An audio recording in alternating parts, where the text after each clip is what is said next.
नया chapter open करो, उसका नाम है plant kingdom, kingdom planting, kingdom planting.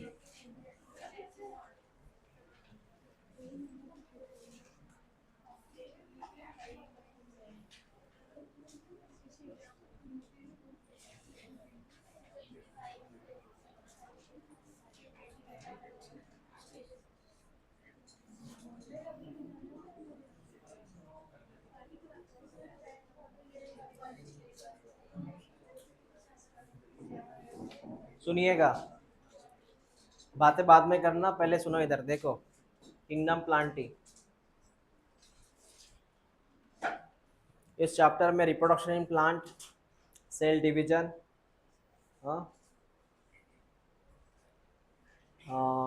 Classification of biological classification, ये कुछ चैप्टर इसमें ऐड हो जाएंगे। तो इसमें पढ़ना क्या है हमें? इसमें पढ़ना है पूरा प्लांट्स के बारे में, अलगी, ब्रायोफाइट, इरिडोफाइटा, जिम्नोस्पर्म, एंजियोस्पर्म। तो ये कुछ चीज़ें पढ़ेंगे हम इस चैप्टर में, kingdom planting. First topic open करो।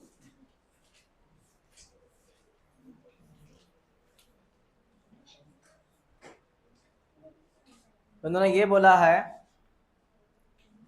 अगर तुझे सेकंड चैप्टर पता है बायोलॉजिकल क्लासिफिकेशन, उसमें एक नाम आया था विटकर, पता है तुझे?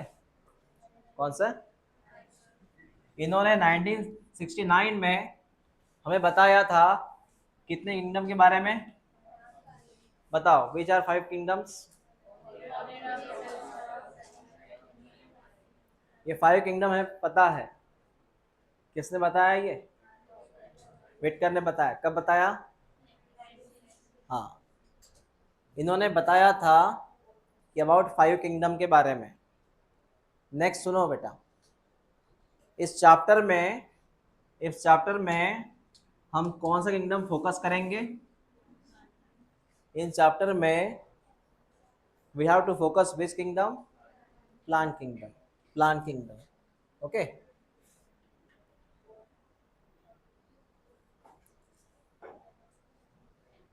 Look here.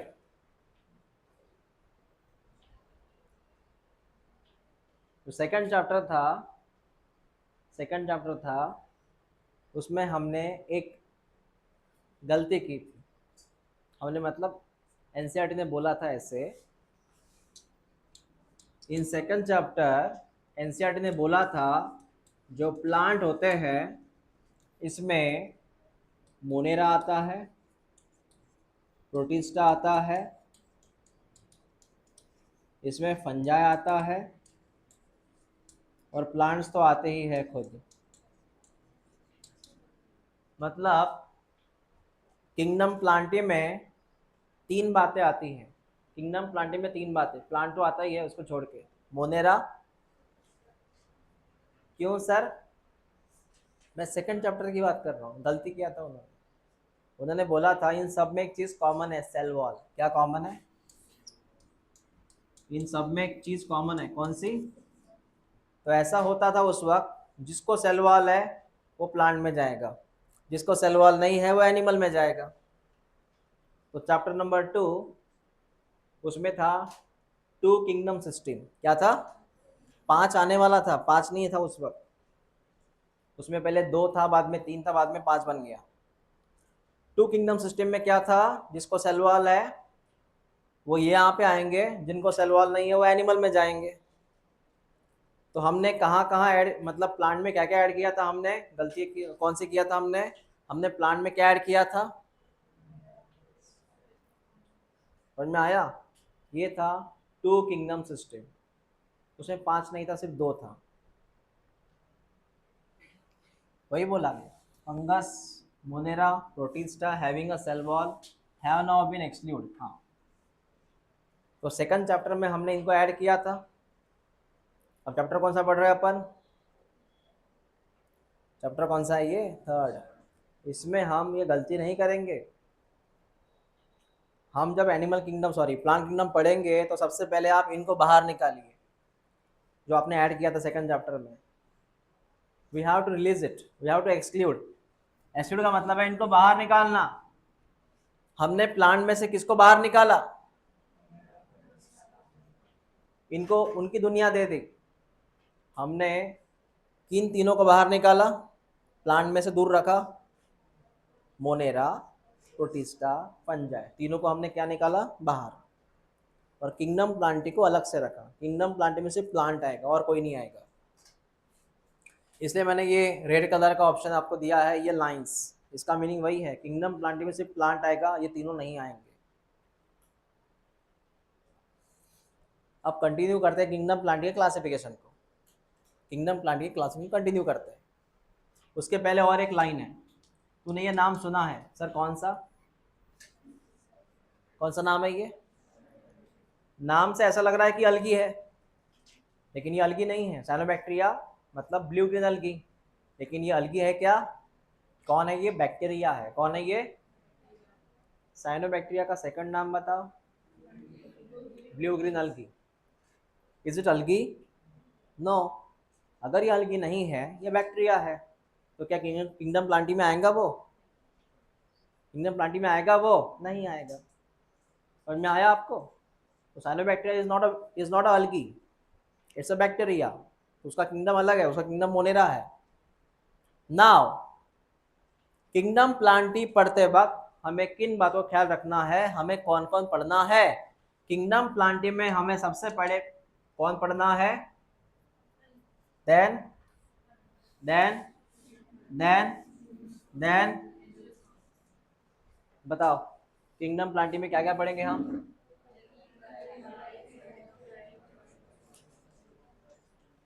पांच है। रिपीट कर, एक बार रिपीट कर। पहला कौन? दूसरा कौन? तीसरा कौन? चौथा कौन? पांचवा कौन? और इसके ऊपर पूरा चैप्टर है, उस चैप्टर का नाम है sexual reproduction in flowering plants. इसके ऊपर पूरा चैप्टर है, नाम क्या उसका? Sexual reproduction in flowering plant. Because angiosperm कौन से प्लांट होते हैं? Flowering plant. 12th में है ना वो चैप्टर। हाँ, मतलब हमें इनको फोकस करना है, इन चैप्टर में इनको फोकस करना है ये। नाउ नेक्स्ट थिंग, सुनते जाओ अभी। ये तीनों आईएमपी है। तुझे क्लासिफाई करना है प्लांट्स को, तुझे क्लासिफाई करना है प्लांट्स को। इसके लिए तेरे पास तीन ऑप्शन है। मतलब प्लांट क्लासिफाई करने के लिए अलग अलग साइंटिस्ट आए, उन्होंने अपना अपना राय रखा कि आप प्लांट को इस तरह क्लासिफाई कर सकते हैं। किसी ने बोला आप प्लांट्स को क्लासिफाई कीजिए इस सिस्टम के अकॉर्डिंग। फिर नेक्स्ट साइंटिस्ट आए, उन्होंने बोला आप प्लांट क्लासिफाई कीजिए इसके अकॉर्डिंग। फिर और एक साइंटिस्ट आए, वो बोले कि आप प्लांट को और क्लासिफाई कर सकते हैं इसके अकॉर्डिंग। मतलब प्लांट्स को साइंटिस्ट ने क्लासिफाई किया अपने ढंग से। पहला तरीका क्या है क्लासिफिकेशन का? दूसरा, तीसरा, आईएमपी करो उसको।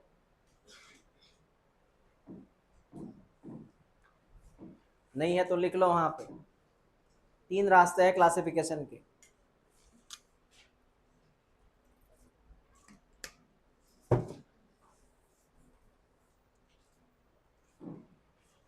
तीन रास्ते हैं क्लासिफिकेशन के, लिख लें।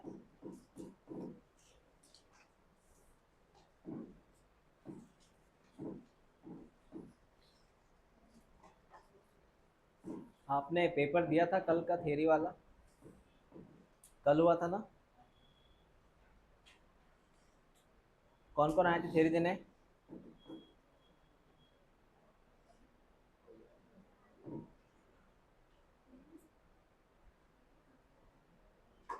पेपर सबमिट किया? कैसी थी हैंडराइटिंग? अच्छी थी, जस्ट लाइक 10th? कि बदल गई हैंडराइटिंग? बदल गई स्पीड?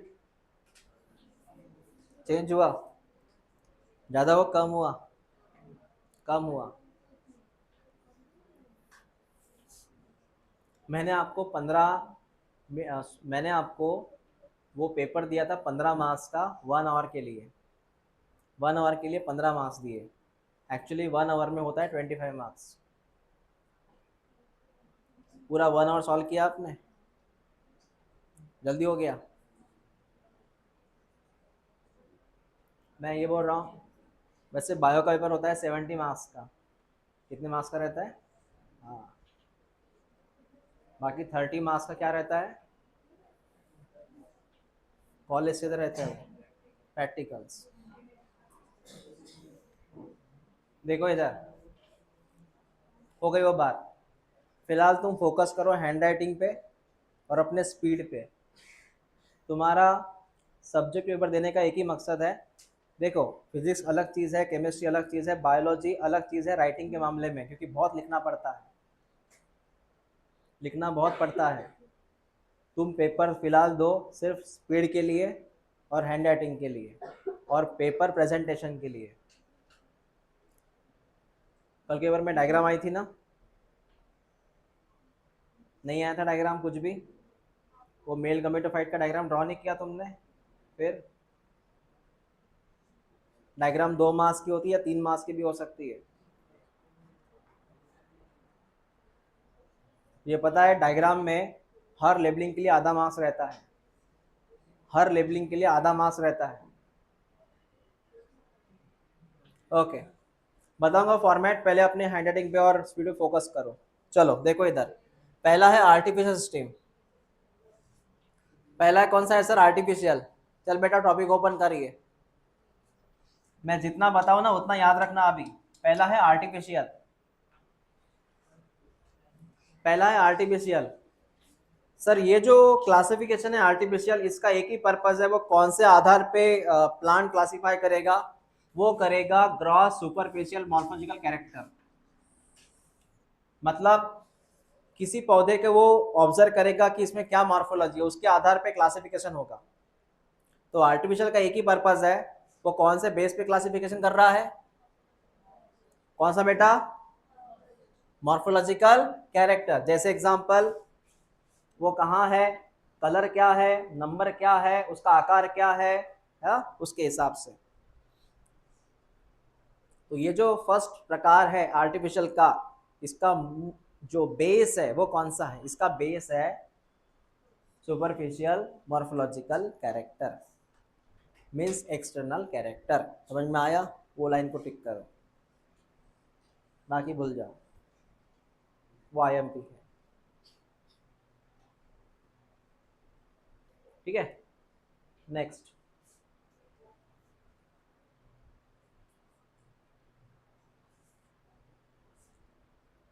पहला प्रकार शुरू है आर्टिफिशियल वाला। सर ये किसने दिया था एक्सप्लेनेशन? नाम टिक कर साइंटिस्ट का। ये जो है आर्टिफिशियल, ये किसने एक्सप्लेन किया था? कार्लस लिनियस ने एक्सप्लेन किया था। किसने एक्सप्लेन किया था? लिनियस ने एक्सप्लेन किया था। टिक करो। जो पहला प्रकार है आर्टिफिशियल क्लासिफिकेशन, किसने एक्सप्लेन किया था? लिनियस ने एक्सप्लेन किया था। प्लस उन्होंने वहां पर और एक चीज मेंशन किया था, they were based mainly on vegetative character और on the androecium structure, that is morphological. Androecium structure का मतलब है ये मॉर्फोलॉजी। एंड्रोशियम ऐसा ऐसा होता है, that is called as morphology. और इसका मीनिंग क्या है सर? इसका मीनिंग होता है leaf structure, stem structure, root structure. समझ में आया? इस पूरे का मीनिंग होता है मॉर्फोलॉजिकल कैरेक्टर। उसके एग्जाम्पल दिए हैं। एंड्रोशियम का स्ट्रक्चर कौन सा कैरेक्टर आया? Morphology, external. रिजिड कैरेक्टर मतलब कौन है बेटा? रूट, स्टेम, लीफ का स्ट्रक्चर। हाँ, किसने एक्सप्लेन किया था ये? लिनियस ने। System were artificial, they separate at the closely related species since they were based on the few characteristics. बस इतना याद रखना, बाकी भूल जाओ तुम।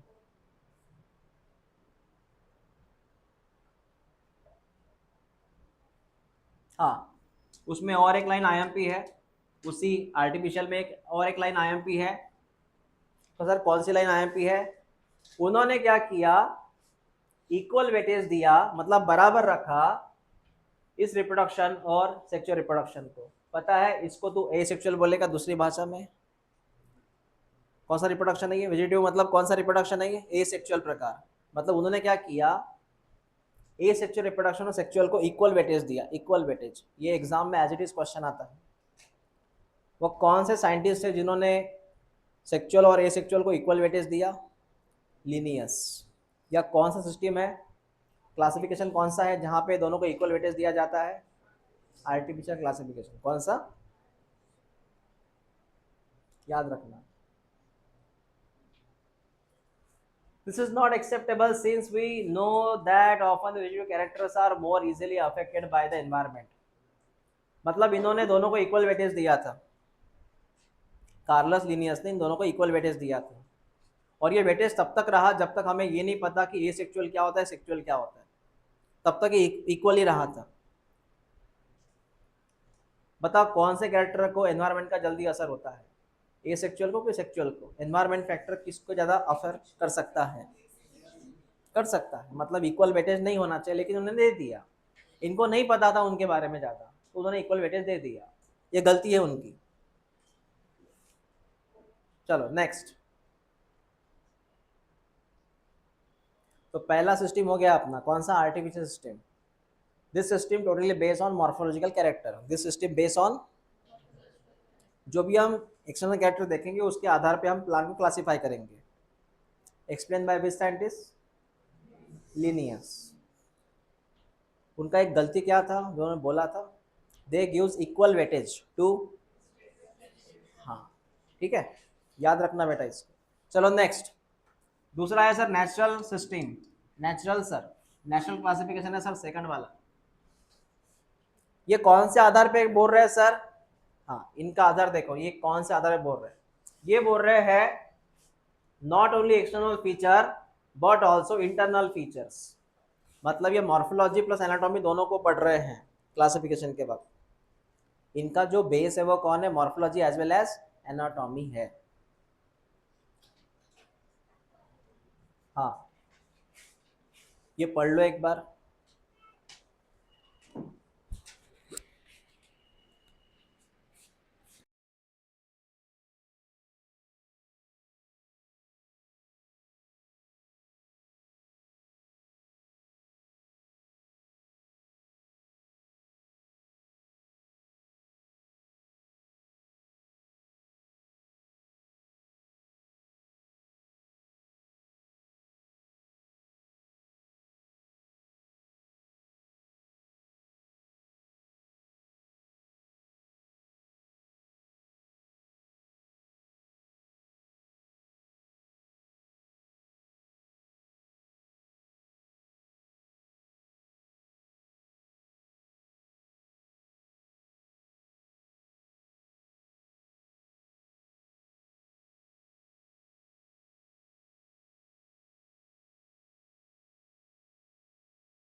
क्या बात कर रहे हैं अपन, नेचुरल क्लासिफिकेशन ना, कौन से आधार पे है? मॉर्फोलॉजी प्लस इसके पहले वाला सिर्फ कौन से बेस पे था? हाँ, बस इतना याद रखना बेटा। सर इसमें क्या क्या आएगा बेटा? इसमें अगर तू बोलेगा एनाटॉमी है, इसका मतलब इसमें सारे फीचर आएंगे, जैसे उसका structure, anatomy, embryology, phytochemistry. Phytochemistry का मतलब है प्लांट्स के अंदर की केमिस्ट्री, प्लांट्स के अंदर के केमिकल्स। जैसे निकोटीन कहाँ केमिकल है? निकोटीन किस में है? टोबैको, बराबर ना, उसको बोलते हैं फाइटोकेमिस्ट्री। फाइटो माने प्लांट्स, केमिस्ट्री पता है तुझे? ओके। और आईएमपी कर, the explanation was given by which scientist?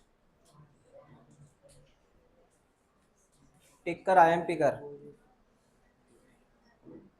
IMP करो, इसे कर लिया? ओके। ये था बेटा नेचुरल के बारे में। अब आते हैं लास्ट फाइलोजेनेटिक्स के बारे में। फाइलोजेनेटिक्स का मतलब है आवर हिस्ट्री। फाइलोजेनेटिक्स का सिंपल मीनिंग है और हिस्ट्री। हाँ, यहाँ से,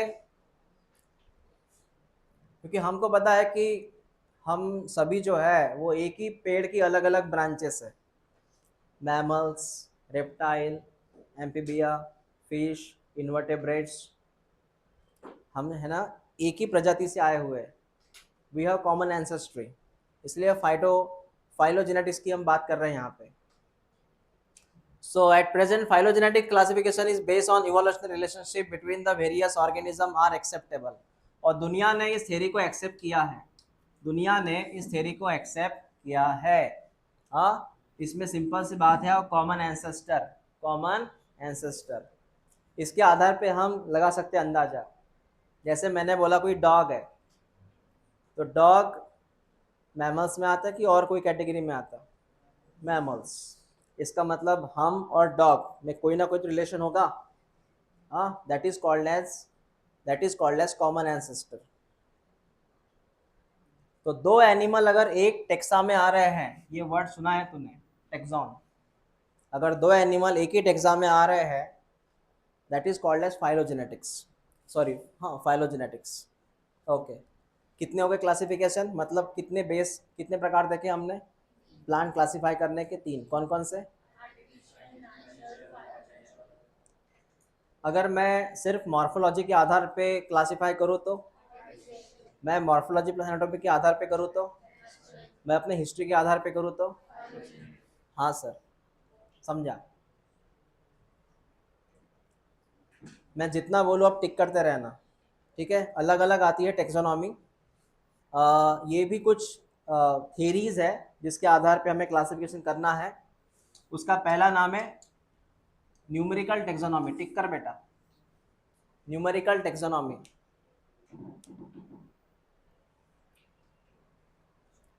सर ये कौन सा टेक्सोनॉमी है, मतलब इसमें क्या ऑब्जर्व करना पड़ता है कि वो प्लांट ये प्लांट सेम है, इनका क्लासिफिकेशन सेम है, इनको एक ही कैटेगरी में रखो? ये कौन सा न्यूमेरिकल टेक्सोनॉमी है? ये टेक्सोनॉमी होता है, ये टेक्सोनॉमी जो होता है नंबर के आधार पे, नंबर के आधार पे। जैसे वो उस फ्लावर में कितने पेटल्स हैं, ये फ्लावर में कितने पेटल्स हैं, उसमें कितनी ब्रांचेस है, इसमें कितनी ब्रांचेस है, उसको कितने फ्लावर्स आते हैं, कितने फ्लावर्स आते हैं, वो नंबर के आधार पे होना चाहिए। मतलब ये प्लांट और ये प्लांट, दो प्लांट है, दो प्लांट के नंबर सेम है क्या? फूलों के, हाँ, पेटल्स के, सेपल्स के, एंड्रोशियम के, गाइनोशियम के नंबर सेम है क्या? इनके ओवरी सेम है क्या? इनकी प्लासेंटा सेम है क्या? समझा मैंने क्या बोला? पता है वो मोनोकार्पेल, बायकार्पेल, पॉलीकार्पेल। हाँ। तो न्यूमेरिकल टेक्सोनॉमी का मतलब है दो प्लांट में कौन से नंबर सेम है, और इसको कैसे प्रोसीड करना, कंप्यूटराइज प्रोसीड करना, कंप्यूटराइज प्रोसीड किया जाता है इसको। जैसे एग्जांपल सुन, तूने ऑलरेडी कंप्यूटर में एक डेटा फिक्स किया है, डेटा फिक्स है कंप्यूटर में कि पेटल्स इतने, सेपल इतने, रूट इतने, शूट इतने, है ना, वॉट एवर जो तूने फिक्स किया है। और तुझे एक नया पौधा मिला, तुझे नया पौधा मिला और वो कैलकुलेट कर रहा है, पौधे को देख रहा है तू, हाँ इसमें स्टेम इतनी है, इसमें रूट इतने हैं, इसमें कार्पेल इतने हैं, तो कंप्यूटर अपने आप बताएगा तू कौन से प्लांट के बारे में बात कर रहा है, एंजियोस्पर्म के बारे में या जिम्नोस्पर्म के बारे में। समझ में आया? तो पहले जो डेटा होता है वो कंप्यूटर में फिक्स कर ले कि ऐसा ऐसा एक प्रकार है, इसमें ये प्लांट आता है। तूने कोई नया प्लांट देखा और तुझे ऑब्जर्व कर रहा है, रेफरेंस ले रहा है, तो कंप्यूटर से रेफरेंस ले रहा है, तो डेटा फिलअप करते जा रहा है कंप्यूटर में, कंप्यूटर अपने आप बताएगा कि कौन सा प्लांट है, मतलब कौन से कैटेगरी में आने वाला है। ओके, ऐसे पॉइंट्स रहते हैं। तो ये हुआ न्यूमेरिकल टेक्सोनॉमी।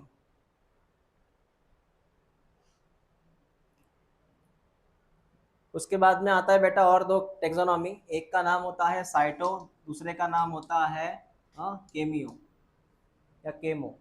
एक का नाम है साइटो, एक का नाम है केमो। अब व्हाट इज साइटो टेक्सोनॉमी? इसका मीनिंग है दो प्लांट कंपेयर कर, दोनों के क्रोमोसोम नंबर कंपेयर कर। कौन सा नंबर? अगर सेम है तो एक ही कैटेगरी में आएंगे, अलग अलग क्रोमोसोम है तो अलग अलग में जाएंगे। इसका सिंपल मीनिंग है तुझे क्या कंपेयर करना है? Chromosomes. It is based on the cytological information like chromosome number, chromosome structure, chromosome behavior. I am picker. तो इसमें क्या पड़ेगा? साइटो में क्या पड़ेगा? साइटो में पड़ेगा तो क्रोमोसोम का नंबर, क्रोमोसोम का स्ट्रक्चर, क्रोमोसोम का बिहेवियर। अगर वो सेम आ रहे हैं इसका मतलब वो एक ही कैटेगरी का पौधा है, डिफरेंट डिफरेंट आ रहे हैं मतलब वो पौधा अलग है, ये पौधा अलग है। समझ में आया? तुझे अल्टीमेटली करना क्या है? क्लासिफिकेशन। हमारे 10th के वक्त ऐसा क्लासिफिकेशन होता था, जिनको 75% के ऊपर है वो ए क्लास में जाएंगे, जिनको 75 के नीचे वो बी क्लास में जाएंगे। ऐसे दो क्लासेस थे 10th में हमारे वक्त। That is a part of classification. समझ में आया? ये जो इंस्टीट्यूट होता है उसमें क्या चलता है? इंस्टीट्यूट में ऐसे चलता है, जो सुपर 50 होते हैं उनको अलग से क्लास बनाई जाती है, उनके ऊपर फोकस के बहुत करते हैं, बहुत सारे पेपर होते हैं, बाकी बच्चे रोते रहते हैं। That's a part of classification. उनको लगता है कि हमें अच्छे टीचर नहीं आ रहे, हमें प्रैक्टिस नहीं हो रहा हमारा, है ना? तो ये कौन सा प्रकार है? इसमें क्या कंपेयर करेगा तू? क्रोमोसोम का स्ट्रक्चर, नंबर। तूने कोई एनिमल देख लिया, उसका क्रोमोसोम नंबर 46 है, तो कौन सा एनिमल में ऐड करेगा उसको?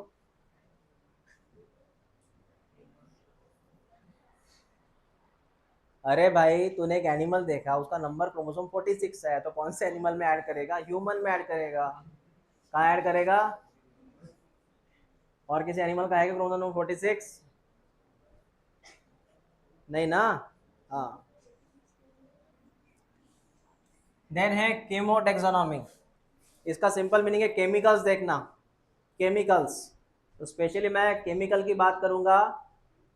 तूने नाम सुना है कभी सेकेंडरी मेटाबोलाइट्स? नाम सुना है? कौन सा? तो केमिकल ऑब्जर्व कर, दो पौधों के केमिकल अगर सेम आ रहे हैं इसका मतलब वो एक ही कैटेगरी के हैं, और दो पौधों के केमिकल अलग अलग आ रहे हैं मतलब वो अलग अलग कैटेगरी के हैं। सिंपल सी बात है। चल बता, रिपीट कर, कितने टेक्सोनॉमी हो गई? 3। पहला कौन सा था? न्यूमेरिकल। दूसरा साइटो। तीसरा, अगर मैं क्रोमोसोम के हिसाब से बात करूं तो, मैं अगर सेल के केमिकल के हिसाब से बात करूं तो, मैं अगर उसके नंबर काउंट करूं तो न्यूमेरिकल, है ना? तो ये था आज का क्लासिफिकेशन। कितनी बात समझ में आ गई? क्लियर हुआ? बात समझ में आ गई? हाँ। कल बात करेंगे बाकी, अब पेपर चेक करते हैं। बल्कि हम कल से स्टार्ट करेंगे।